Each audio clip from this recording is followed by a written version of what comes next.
Well, hello and welcome to the Writer's Workshop at One-to-One Schoolhouse. Glad you could join me today for our special topic, Write Better with ANAPHORA. And one of the objectives of this how-to series of videos is not only to drop some knowledge about essential and effective tools you can use to write better, but also to provide some of the reasons you'd want to learn and use this stuff in your own writing. From Cicero to Virginia Woolf and Martin Luther King Jr. to Malcolm Gladwell, great speakers and writers have used repetition to produce emphasis, clarity, amplification, or emotional effect. Why has the Progressive Insurance Company used actress and comedian Stephanie Courtney to play the character of Flo in over 100 advertisements since she first appeared in 2008? Because repetition sells. And in today's installment of the Writer's Workshop, we're going to talk about how you can use repetition to sell your arguments, your ideas, maybe even that used car you've been trying to get rid of. As always, I'll make a case for why you ought to know and use this device. I'll define it. I'll talk about specific situations that might prompt a writer or speaker to use it. And I'll give you some examples of how it has been used, along with the effects each use achieved. Last, I'll walk you through an exercise in which you'll have a chance to write sentences of your own using ANAPHORA so that you can get a little practice. Figures of repetition are essential tools in any writer's kit, and ANAPHORA is one of the most recognizable and most powerful of them all. As a device, ANAPHORA falls under the subcategory of repetition of words. And just as a reminder, repetition establishes connections between writer and audience, helping them to remember something important, highlighting something useful, calling them to action, or simply amusing them. So first, let's take a look at the word ANAPHORA itself. ANAPHORA derives from the Greek ana, meaning again, and phero, meaning to bring or carry. So defined simply, ANAPHORA is the repetition of the same word or group of words at the beginnings of successive clauses, sentences, or lines. Here's an example from J.D. Salinger's novel, The Catcher in the Rye. It rained on his lousy tombstone, and it rained on the grass on his stomach. It rained all over the place. Salinger uses ANAPHORA, the repetition of "it rained," to heighten the profound sadness Holden feels in recalling a visit to his brother's grave. And the fact that the young protagonist is unable to verbalize this misery makes the repetition all the more poignant. So let's talk now about ANAPHORA's uses and its effects.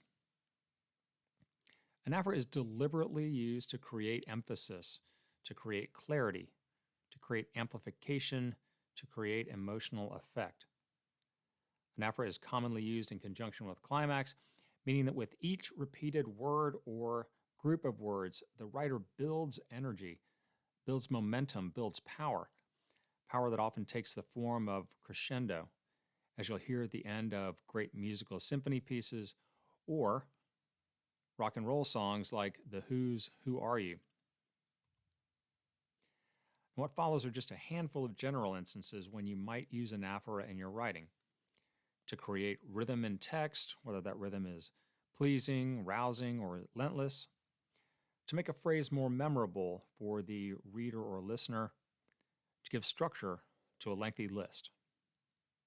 All right, so how about if we consider some more specific instances? The first one we'll take a look at is to express a strong feeling.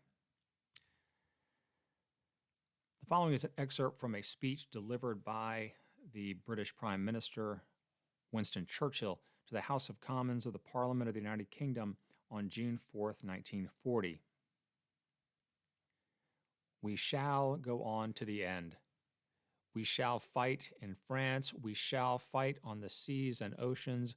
We shall fight with growing confidence and growing strength in the air. We shall defend our island, whatever the cost may be. We shall fight on the beaches. We shall fight on the landing grounds. We shall fight in the fields and in the streets. We shall fight in the hills. We shall never surrender.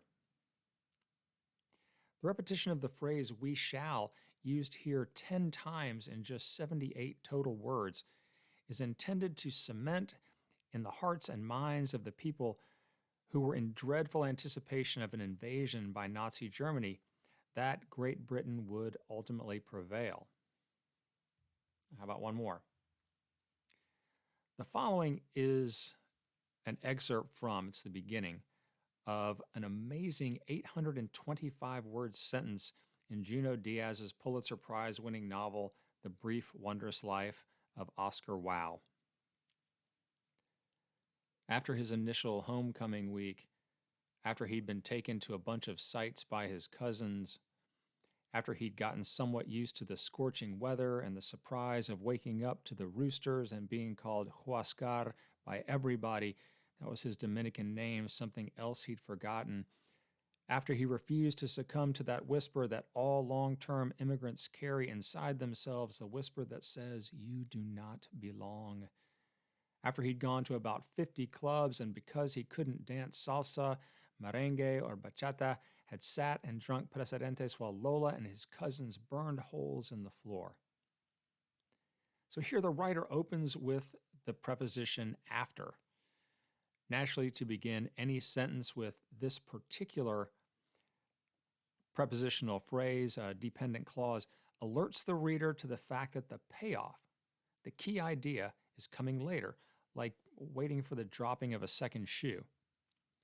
So Diaz goes on to string together dependent clause after dependent clause, almost 50 of them, all of which build to the main clause of the sentence, one that expresses that the protagonist, Oscar de Leon, has decided to stay in the Dominican Republic with his grandmother while his sister and mother will return home to Paterson, New Jersey.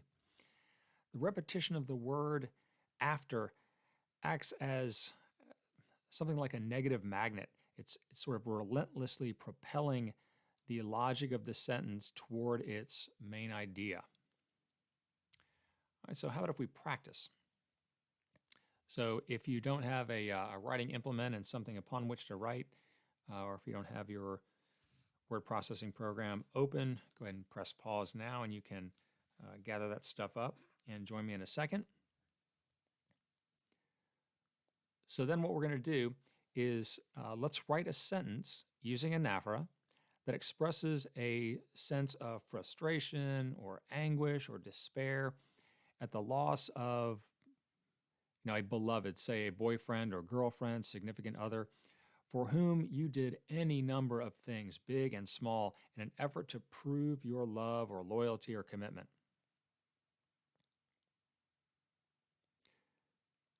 So, what you'll find if you listen to statements made by politicians or to sermons delivered by clergy, you saw that I had pictured Dr. Martin Luther King Jr. a number of times.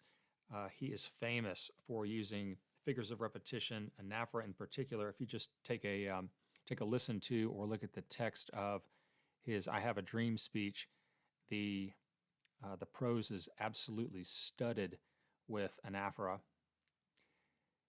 So if you pay attention to these sorts of things, or just read what's written in works of fiction and nonfiction, you'll see just how often speakers and writers use ANAPHORA in their work. So, if you want your writing to really stand out, you'll start using ANAPHORA in your work too.